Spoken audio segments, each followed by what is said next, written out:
ఆనాటి ప్రభుత్వం ఏం చేసిందంటే, మీకు అందరికీ తెలుసు, అప్పుడు ఉన్నటువంటి ప్రభుత్వం చెవులలో సీసం పోసుకొని నిరంకుశత్వ వైఖరితో ఉండేది. కుల సంఘాల మాటలు గాని, మాలాంటి వాళ్ళ మాటలు గాని ఇనే పరిస్థితిలో ఆ రోజు కలవాలనుకున్న ఆ రోజు ప్రభుత్వ అధినేత కలిసేటటువంటి పరిస్థితి లేదు. అంటే ఏదో దానం ఇచ్చేసిన ఒక ఆత్మగౌరవం అక్కడే లోపలించింది. నేనేదో భూమి ఇచ్చేసిన ప్రభుత్వ పరంగా మీరు కొట్టుకసావండి అన్నట్టు ఆయన అలాట్ చేసినాడు. ఆ రోజు స్పెషల్ డెవలప్మెంట్ ఫండ్ కింద మనకి మీ అందరికీ తెలుసు ఆ రోజు 67 కోట్లు సుమారుగా ఇవ్వడం జరిగింది. తర్వాత కూడా మళ్ళీ పెంచడం జరిగింది. అంటే ఎట్లా అంటే ఎకరం ఉన్న వాళ్ళకి 1 కోటి రూపాయలు, 3 ఎకరాలు అలాట్ అయిన వాళ్ళకి 3 కోట్ల రూపాయలు, 5 ఎకరాలు అయిన వాళ్ళకి 5 కోట్ల రూపాయలు, ఈ రకంగా కొంతమేరకు సంచార జాతలకు 10 కోట్ల రూపాయలు స్పెషల్ డెవలప్మెంట్ ఫండ్ కింద మనము జీవో కూడా ఉంది. ఆ తర్వాత పూసల దాంట్లో మిస్ అయితే మళ్లీ పోరాడి వాళ్ళు కూడా సాధించుకోవడం జరిగింది. స్పెషల్ డెవలప్మెంట్ ఫండ్ కింద పూసల కులానికి కూడా మళ్లీ ఫండ్ కూడా ఏర్పాటు చేయడం జరిగింది. సో ఈ రకమైనటువంటి పరిస్థితులు ఆ రోజు దాంట్లో ఉన్నటువంటి డిసిషన్ దాంట్లో మరి మేము ఉండడం.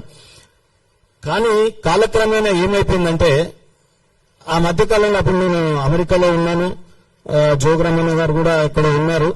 సడన్ గా మేము వచ్చే లోపే ఎవరో ఇన్ఫ్లుయెన్స్ చేసి ఆ కుల సంఘాలు ఆ రోజు, ఆ తర్వాత మినిస్ట్రీ మారిపోయింది, గంగుల కమలాకర్ మళ్ళీ మినిస్టర్ అవ్వడం జరిగింది.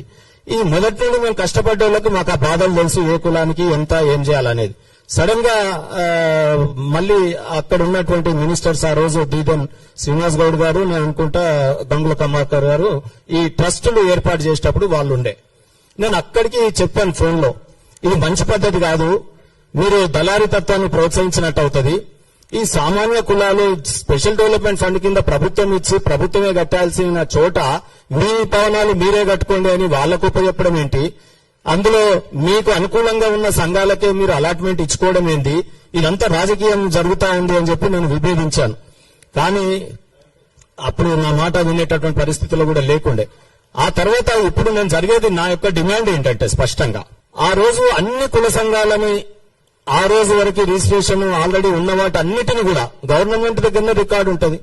నీకు రిజిస్టర్డ్ సంఘాలు కోఆపరేటివ్ డిపార్ట్మెంట్ దగ్గర గానీ లేకపోతే రిజిస్ట్రేషన్ డిపార్ట్మెంట్ లో గానీ నీ దగ్గరనే ఉంటుంది. ఏ సంఘాల రిజిస్ట్రేషన్ అయినా ఏం కథ, అఫీషియల్ గా లెటర్ ఇచ్చి ఇన్వైట్ చేసి వాళ్ళతో చర్చలు జరిపి ఏ రకంగా ముందుకు పోతే బాగుంటుందో అని వారి సూచనలు తీసుకుంటే బాగుంటుంది కదా కుల సంఘాలది.